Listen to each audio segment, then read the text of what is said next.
संसद के शीतकालीन सत्र के दौरान राज्यसभा में संविधान पर चर्चा चल रही थी। इसी दौरान केंद्रीय गृह मंत्री अमित शाह खड़े हुए और अपनी बात रखने लगे। बात रखने के दौरान ही अमित शाह ने कांग्रेस पर हमला बोलते हुए बाबा साहब भीमराव अंबेडकर को लेकर बयान दिया, जिसके बाद तो मानो तूफान आ गया। सभी विपक्षी पार्टियों ने एक साथ अमित शाह और बीजेपी पर हमला बोलना शुरू कर दिए। एक और राज्यसभा में नेता प्रतिपक्ष मल्लिकार्जुन खड़गे ने अमित शाह से माफी मांगने के लिए कहा, साथ ही उनके इस्तीफे की भी मांग की। तो वहीं दूसरी तरफ यूपी की पूर्व मुख्यमंत्री मायावती ने कांग्रेस और बीजेपी दोनों पर ही जमकर हमला बोला।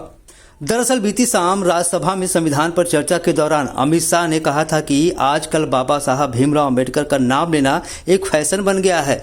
हर बात में बाबा साहब का नाम अंबेडकर अंबेडकर अंबेडकर कर लिया जाने लगा है। इतना ही नहीं, अगर भगवान कर लेते तो शायद स्वर्ग मिल जाता। शाह के इसी बयान के बाद विपक्षी दलों ने शाह पर हमला बोल दिया और आज भी संसद में प्रदर्शन जारी रहा। अंबेडकर की जगह भगवान का नाम लेने पर यह बवाल अभी मचा हुआ है।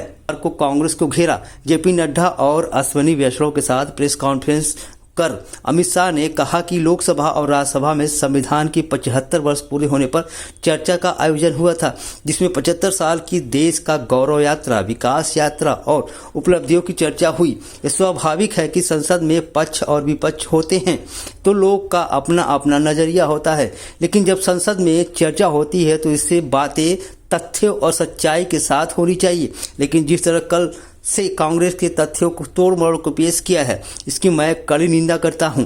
गृहमंत्री ने कहा कि ऐसा इसलिए हुआ क्योंकि बीजेपी के वक्ताओं ने बताया कि कांग्रेस अंबेडकर विरोधी पार्टी है, संविधान विरोधी है। कांग्रेस ने सावरकर जी का अपमान किया है। आपातकाल लागू करके कांग्रेस ने संविधान को रौंदा है। कांग्रेस ने भारतीय सेनाओं का भी अपमान किया है। आगामी जनवरी फरवरी में होने वाले दिल्ली विधानसभा चुनाव को ध्यान में रखते हुए आम आदमी पार्टी ने वरिष्ठ नागरिकों के लिए एक नई पहल का ऐलान किया है। पार्टी के राष्ट्रीय संयोजक अरविंद केजरीवाल ने संजीवनी योजना की शुरुआत की है, जो 60 वर्ष से अधिक उम्र के बुजुर्गों को मुफ्त चिकित्सा सुविधा प्रदान करेगी। इस योजना का पूरा खर्च दिल्ली सरकार वहन करेगी। लक्सर क्षेत्र स्थित किसान विद्यालय इंटर कॉलेज के मैदान में आज खानपुर के विधायक उमेश कुमार ने अपने जन्मदिन के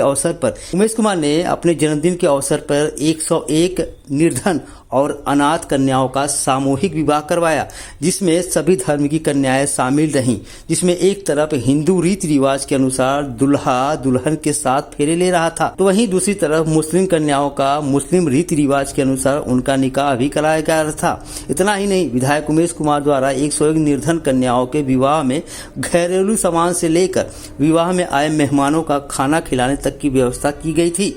इस अवसर पर खानपुर के विधायक उमेश कुमार ने कहा है कि उनका जन्मदिन है। उन्होंने कहा कि उनका हमेशा यही प्रयास रहता है कि उनके जन्मदिन के अवसर पर कुछ और नया हो और कोई भी परिवार नए जीवन की शुरुआत कर सके। राजनीति से बहुत ऊपर।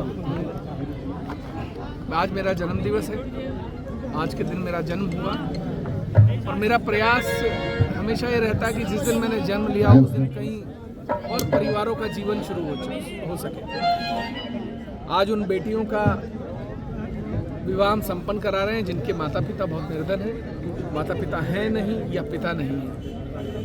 ये वो बेटियां हैं जो इस इंतज़ार में अपने घर में बैठी रहती हैं कि इनके माताजी या इनके पिताजी या कोई अन्य इनके लिए धन की व्यवस्था करेगा और इनका विवाह हो सके। मैं आप सभी को धन्यवाद देना चाहता हूँ कि आप सभी यहाँ उपस्थित हुए।